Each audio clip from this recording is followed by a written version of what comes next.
Let's welcome Mikki Morrissette, please. Thanks.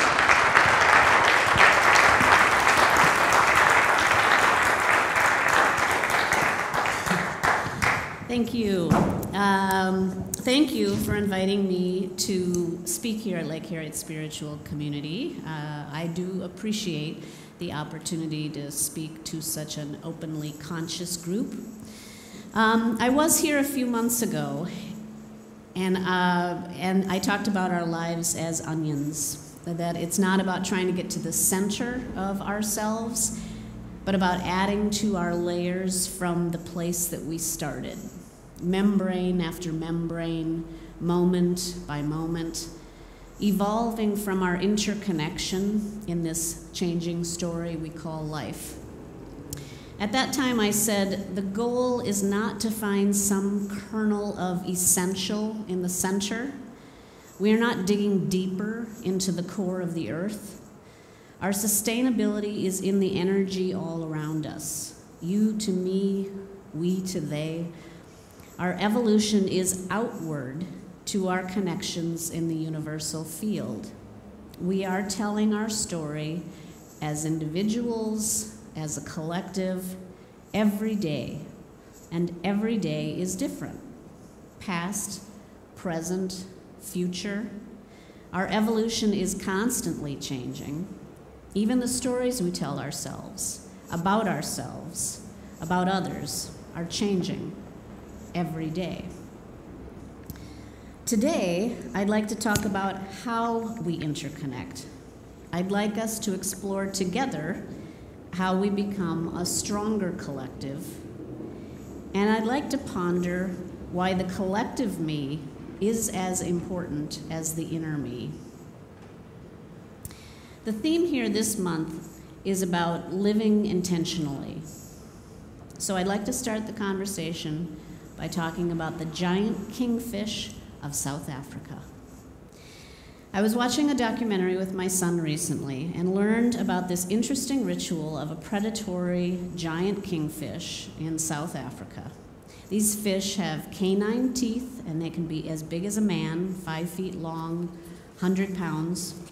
They're revered in some parts of the world as warrior fish and are relatively solitary creatures, often hunting individually.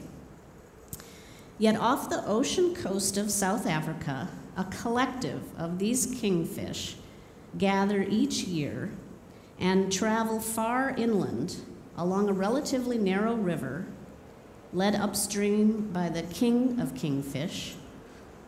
And they travel many miles into fresh water and seem to transform from hunters into pilgrims, eventually reaching a certain point in the river where they stop moving forward and instead begin to swim in a synchronized circle around each other.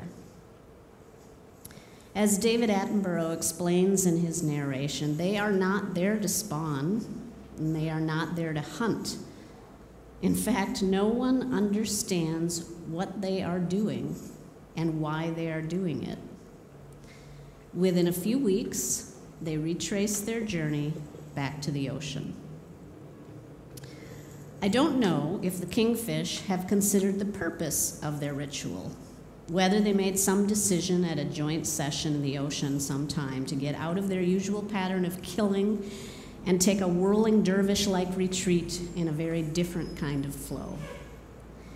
But whether they understand the call of their ritual or not, I would say from my human perspective that they are living intentionally. At least for these few weeks of the year, they are completing a kind of a journey as a collective, fulfilling a call together that only they can understand, without actually needing to understand it. They just do. I think of my years living and working in New York City publishing before my daughter was born. I loved working alongside many of my colleagues, writing stories, creating new things, putting out magazines. And at the end of the day, changing into my sneakers like thousands of others, strapping on my backpack, and walking about 50 blocks downtown to my home, where I would read and write and eat and sleep, and then get up the next day to do it all again. I can't say that I really understood what I was doing. It was simply the daily routine. We of our subway commuters and Long Island Railroad riders and honking taxi cabs, streaming in and out of holes in the ground and giant bus terminals and train stations, climbing steps into our small walk-ups or elevators to our beautiful high-rises. I can't say that it was living intentionally, though on one occasion there was a singular intentionality that impacted us all. On that day in 2001, when planes hit the World Trade Center, I lived 20 blocks north. I saw many people that morning walking in shock, building dust on their shoulders and in their hair, not sure where to go since their subways and trains home were closed. Many of them simply started walking, trance-like, to find their way home. And what happened to those of us who lived nearby, who were witnesses to the shock and the ash and the disbelief that two giant pivotal structures of our city with thousands of people inside had crumbled to the ground? I saw it, the intense community of it all, the rush of firefighters to the scene, the ambulances that fled past my living room window en route to Hospital Row, not carrying survivors as I had hoped, but rescue workers who needed relief. In that day, and in the days that followed, the famous and not famous, the wealthy and the lower middle class, came together en masse to provide supplies and aid to those who needed it.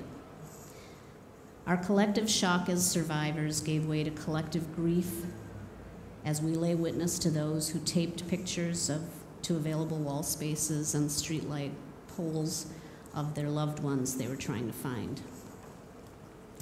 Eventually, shrines were spontaneously created with remembrances of those who were identified as gone. And then, in time, we began to return to our routines, our usual heads down, not looking to engage others on the subway, the blank stare of disengagement, the frenzy of workaday concerns in corporate boardrooms and cubicles. Like the kingfish, living intentionally tends to be a glimmer, sometimes in response to a particular call that we must simply heed at a certain time and place.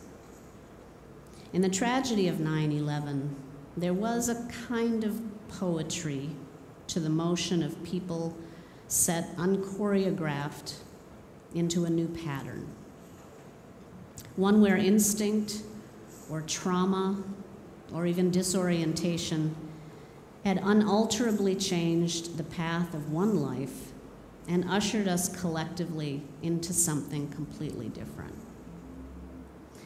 It's hard to explain, except perhaps that feeling we get when we walk out into a wintry day after a giant snowfall.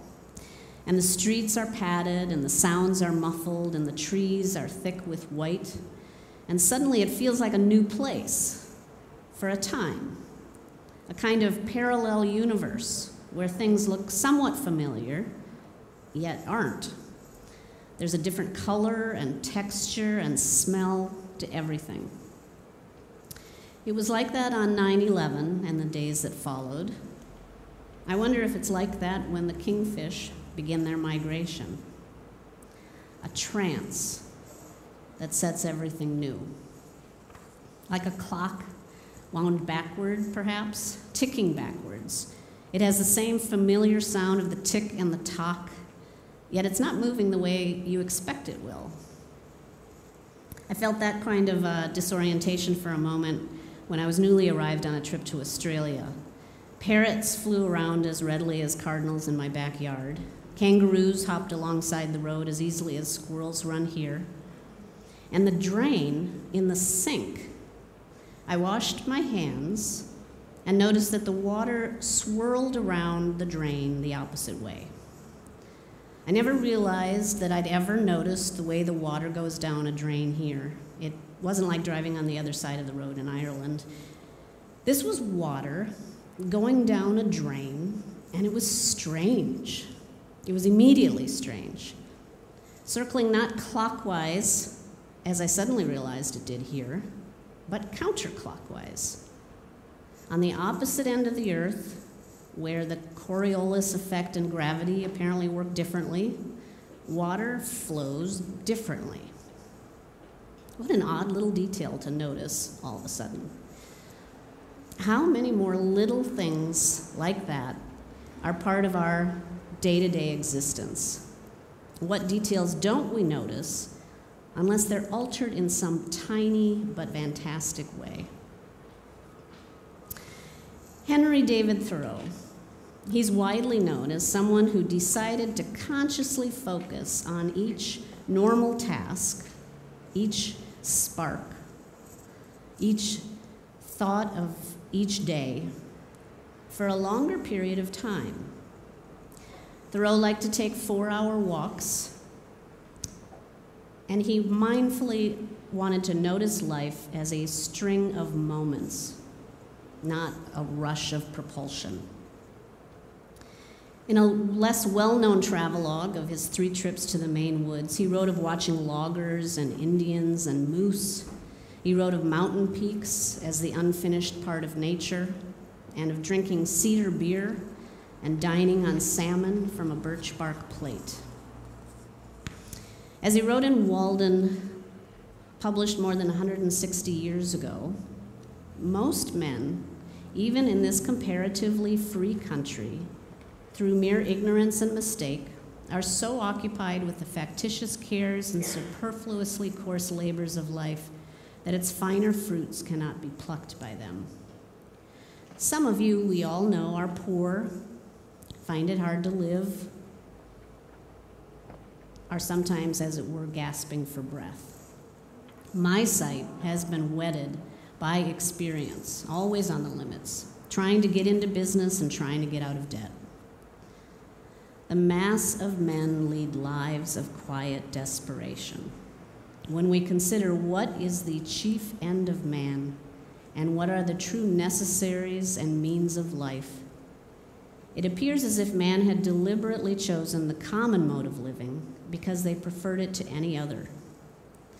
My purpose in going to Walden Pond was not to live cheaply nor to live dearly there, but to transact some private business with the fewest obstacles. How we all yearn, don't we, for living with the fewest obstacles, the fewest distractions, for being able to enjoy and savor like the kingfish circling with its community in a silent dance in the waters. We're not always mindful, sometimes just to be mindless, meditative. The trance of walking along Minnehaha Creek, not thinking about the next deadline or what to cook for dinner or a recent argument with a friend, simply walking. I had the pleasure of doing that this past week with my 2 kids. My daughter is 16. She has an internship. She's thinking ahead to her junior year at Southwest. She's learning to drive. She babysits. She loves her books. She's finding new recipes for her vegetarian diet. My son is 11, and he loves his buddies. He loves rock climbing and soccer and frisbee and baseball and basketball and biking and creating new structures on Minecraft. And me, I tend as a writer to cobble together all sorts of ways to add up to earning a living, not unlike Thoreau. Writing something other than advertising copy and romance novels does not pay well. So amidst our various activities, this summer has just kind of whisked by, and I called a timeout. On Wednesday, we had a family summer day in the middle of the week. We were done with sports camps, and Sophia had a reprieve from babysitting, and I unplugged my computer from deadlines. And we went on a scavenger hunt in the city. We walked in a new part of the creek near here, where everything is forested and quiet alongside the water. We encountered a family of turkeys down by Richfield Street. We lay down a blanket, we played a little tennis, played a little frisbee, but mostly we just took a time out from all the other details of life for a day and simply spent time with each other again, largely walking, noticing, enjoying the simple things. I once wrote a novel in which a minor yet pivotal character, Dee, has a daily ritual. At the end of the day, a trick she learned from her late husband, she told herself out loud a special moment of her day, as if her husband was still sitting there at the side of the bed listening to her. It might be the way a sparrow bathed itself in a little pool of dirt, or the fleeting expression of joy she saw on somebody's face, or the process of letting go of a fear that in one shining moment is broken. We take so many things for granted as we move through our day. What it would be to pause long enough to see many more things in a new light, to circulate in a collective dance with others, in a special yet regular ritual of time and place. To wander aimlessly and end up in a new kind of community, one that's unfamiliar to us, yet there. So I don't like listening to myself talk all the time, and so I want to open up the conversation a little bit. I've been talking about how ritual and crisis, consciously noticing moments of a day, seeing things in a new light, are ways that remind us that the routine is not all there is. We all find ways to be connected to a kind of collective me-ness that makes us feel more engaged with a bigger whole of the universe. So I'd like to just have a few thoughts from everybody about what ideas and methods you have for seeing things anew. And can we get the questions on the mic, too?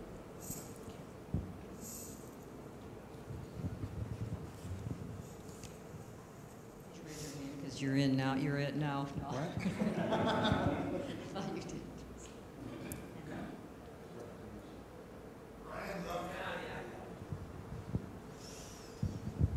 I recently moved to Texas. I'm living in a little hut. I mean, it's a hovel, and it's got no bathroom. It's got a bed and some other stuff. So I have to at night when I have to pee, I go outside and pee, and there's stars all over the place. These beautiful pine trees, and I'm there for probably 10 minutes just checking out what's around me before I go back to bed. It's great. I've never done that before because the bathroom doesn't hold that much interest, whereas outside does. So that's my little connecting with what I never noticed before. Mm-hmm. Nice. Sorry for the kind of the subject matter, but.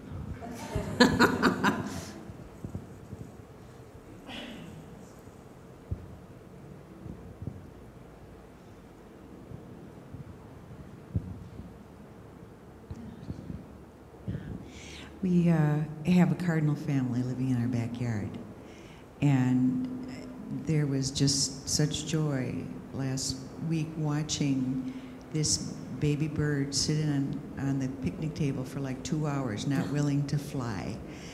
And the father came down and the mom came down and just shoved little bugs in the baby's mouth and shook her wings a little bit to do it this way. And I just felt really connected. And so our job today is go get a cardinal feeder to put in our backyard. And that particular morning, I woke up and I just looked at the sky and went, oh my gosh, what a beautiful day. And just sent the intention that I intend to see things that make me feel good today. And that was the first thing I saw. And I have not remembered to do that daily, but it worked. It worked one time. So.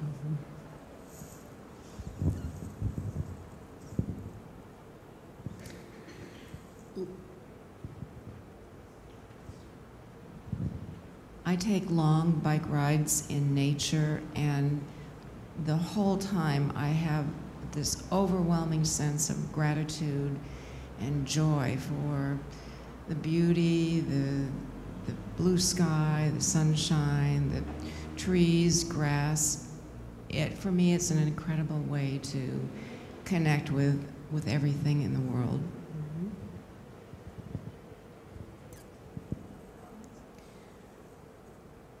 Lee, I'm going to put you on the spot, just not to demonstrate, but you told me once about something Thoreau did to see things in a new way, too. Go ahead. Well, we adopted a rescue dog who lived with a hoarder, and I don't think he'd ever gotten outside because the first few times I took him out, a leaf blew by, and he was just so fascinated. He heard a bird, and he was looking all over. So I kind of got to see the world through these very innocent eyes and appreciate even little tiny things and just see his joy. And he loves to just sit outside and lie on the grass now.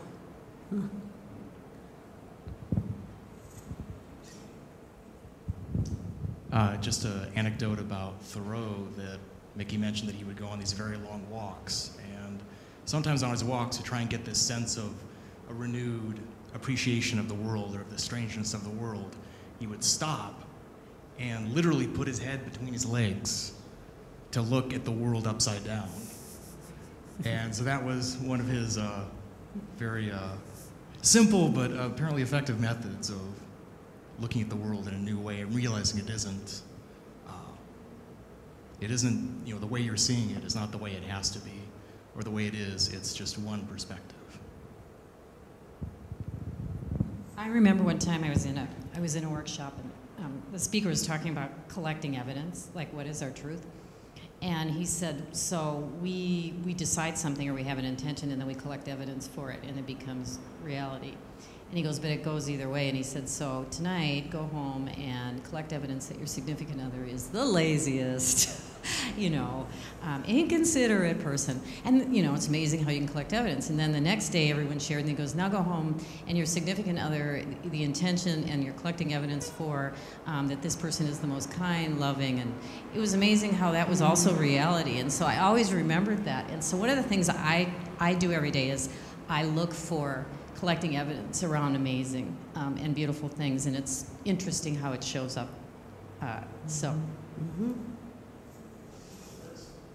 Keep a list.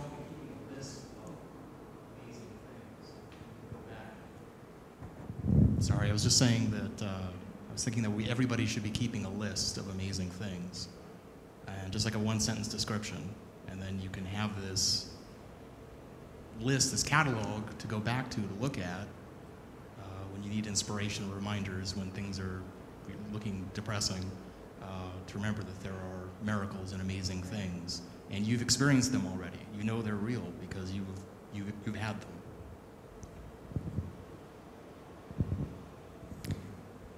Did you have one in the yellow shirt? I actually have a couple. Recently transitioned to the Twin Cities and realized that coming from up north, you can't really see the stars at night and how active you have to be. So I just keep reminding myself to look up and around and not just for pedestrians or other cars or where I need to turn next. I'm also not really great with directions, so I have a lot of adventures by taking detours I didn't intend. So those would be my things.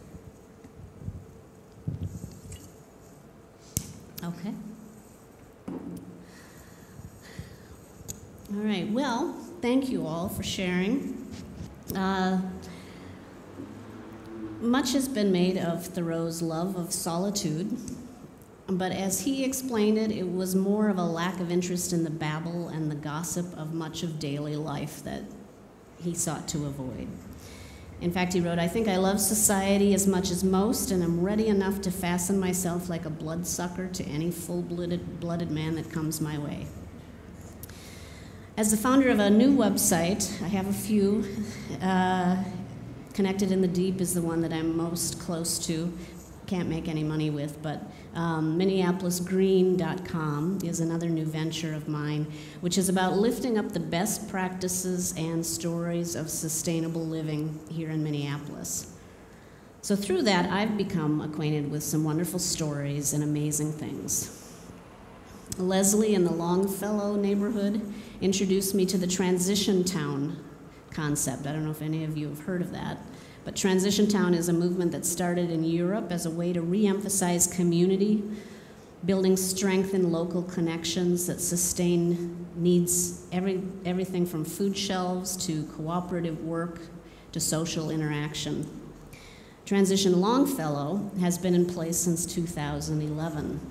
It's about consciously turning many of the things that we do in isolation, in our individual homes and our individual family units, into an occasion to be social together, hosting monthly discussion groups about food, sustainable finances, books, having group movie nights, and other activities such as Chard Your Yard, which uses groups to plant 3-by-5 foot raised bed gardens for neighbors and matches new gardeners with master gardening mentors. She told me of a disabled man who had for years simply used his disability as an excuse to stay inside, feeling isolated. Through Transition Towns, he now finds local events as an excuse to figure out a way to get to participate and be part of the community. I'm also learning what the community in Prospect Park is hoping to do, connect pedestrian-friendly streets to link up startup businesses and science labs near the University of Minnesota, a kind of a community of live, work, play development to interconnect the urbanists, using public transit and bike paths, shared energy and water management, pocket parks. A similar concept, Green Homes North, is developing to revitalize parts of North Minneapolis. I recently wrote a story for Southwest Journal, a prelude to a monthly column I will be writing for them called Sustainable We, in which I asked several local architects to offer their tips for more sustainable living.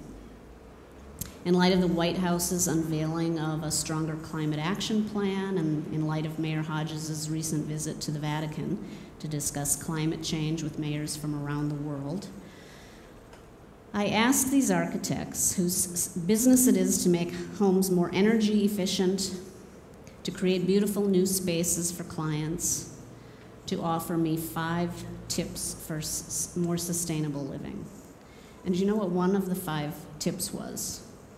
Actually, most of them had nothing to do with homes whatsoever. But one in particular that I loved from an architect was find an excuse to live closer to other people.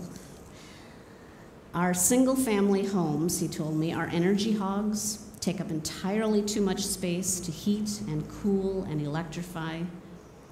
Pool resources in a community.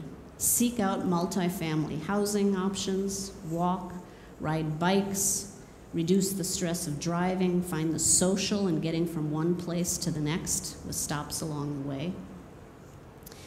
I've done research on our reliance on trucking. Did you know there's 3.5 million truck drivers in the US bringing things from state to state?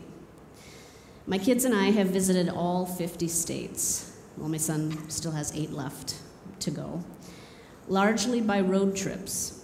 And what strikes us amidst the beauty of the landscapes is how crowded our roadways are in every urban area, clogged with so many people who are trying to get somewhere else.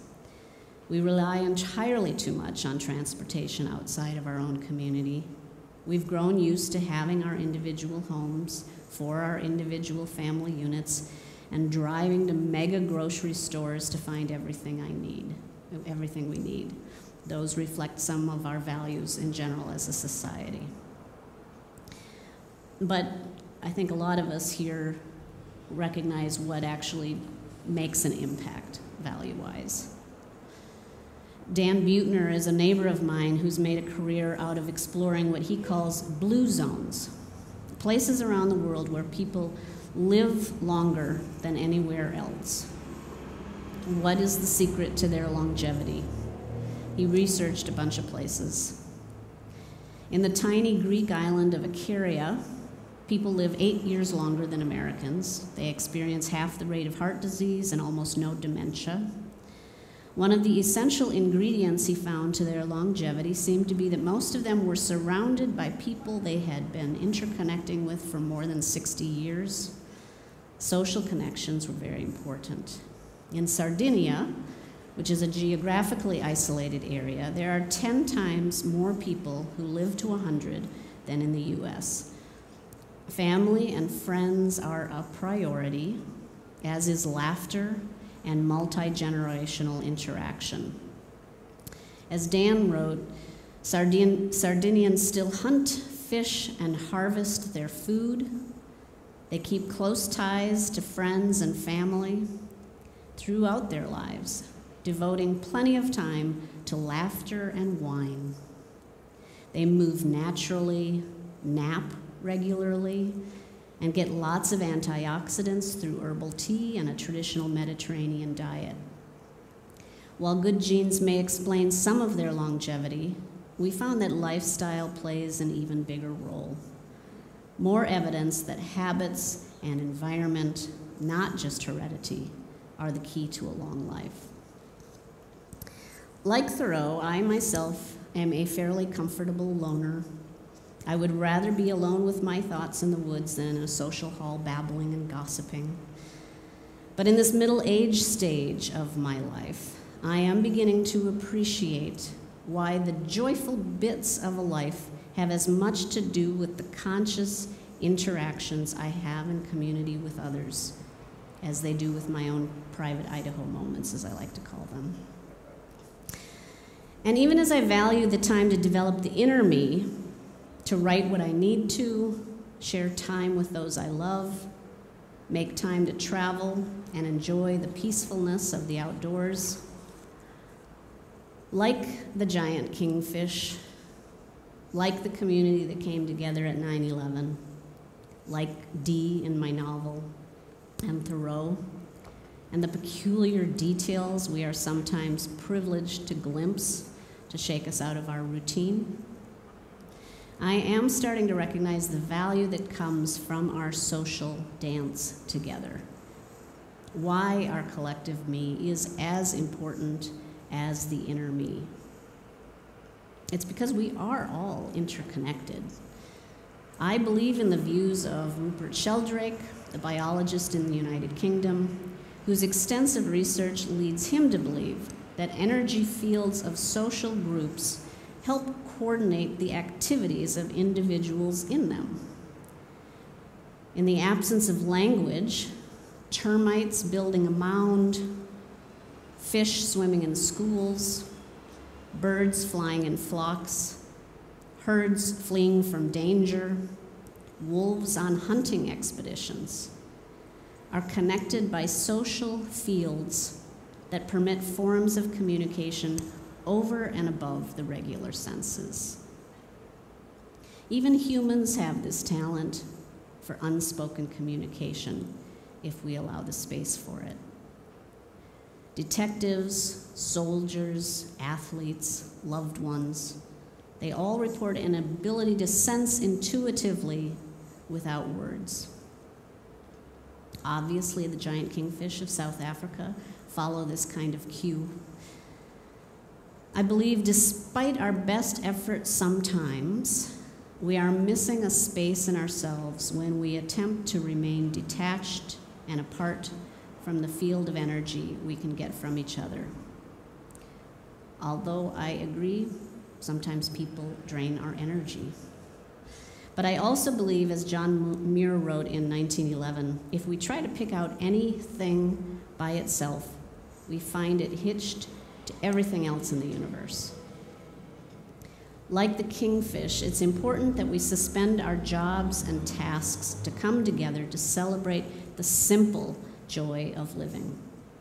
The Thanksgiving table, the family cabin, the spiritual community, the volunteer work. Often it's not smooth sailing. What we learn in a sensationalistic media, what comes out of the halls of Congress, the secret conversations of lobbyists and financiers can be very disheartening. But it's not the purpose of life and people and interaction to be perfect. It's only important that the interaction happens. And why do I believe that? Because I do believe that to be sustainable is to be a we. To be inspired, we need to continue looking for and lifting up the good stories of good people all around us doing good things. They are there. Whether it's the team trying to build a live, work, play, pedestrian-oriented community in Prospect Park, or the organic farmers working to create diverse and sustainable produce for our farmers markets, or the neighbors of Longfellow working to develop a transition town that emphasizes community social events. And whether it's meeting here on Sundays and other days of the week to connect with other like-minded, openly conscious individuals, there is a concerted need for all of us to participate in being a local, interconnected community that can rely on each other well into the future. And personally, I do believe in our ability to come together. I am as prone to happy isolation and independence as any introverted single mom could be, and seeing the world as with black and white glasses about some issues. But coming together instinctively as a non-politicized community is what I truly believe we are capable of, like the Kingfish, like the New York City of 9/11, like the reset button we are afforded with a beautiful snowfall, or a walk in the woods, or seeing a bird on the picnic table. There are great ideas, great innovators, great minds in our midst that are working together to find solutions when we need them. And we do need them. To be sustainable, we need our collective power to transition me households and businesses into we communities. I read recently the words of someone who said, "No matter how much I like the way my life is, if I do the same things over and over, sooner or later I start closing down, spinning in my own grooves. If you take a Beethoven sonata and play it 1,400 times, it eventually starts to sound like a toothpaste commercial." Interaction, recognizing our ever-changing interconnectedness, changes things up. It changes the routine enough to give us glimpses of a new view. You get angry enough, or inspired enough, or sad enough to do something new. I'll leave off with a few more words by Thoreau as he concluded Walden. "It is remarkable how easily and insensibly we fall into a particular route and make a beaten track for ourselves. I had not lived there a week before my feet wore a path from my door to the pond. The surface of the earth is soft and impressible by the feet of men, and so with the paths which the mind travels. How worn and dusty, then, must be the highways of the world, how deep the ruts of traditional and conformity. I learned this, at least, by my experiment, that if one advances confidently in the direction of his dreams and endeavors to live the life which he has imagined, he will meet with a success unexpected in common hours. He will put some things behind, will pass an invisible boundary. New, universal, and more liberal laws will begin to establish themselves around and within him, or the old laws be expanded and interpreted in his favor in a more liberal sense. In proportion as he simplifies his life, the laws of the universe will appear less complex, and solitude will not be solitude, nor poverty, poverty, nor weakness, weakness. If you have built castles in the air, your work need not be lost. That is where they should be. Now, put the foundations under them.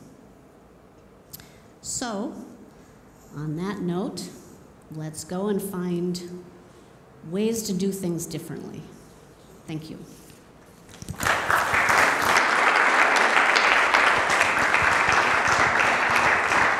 Thanks, Mikki.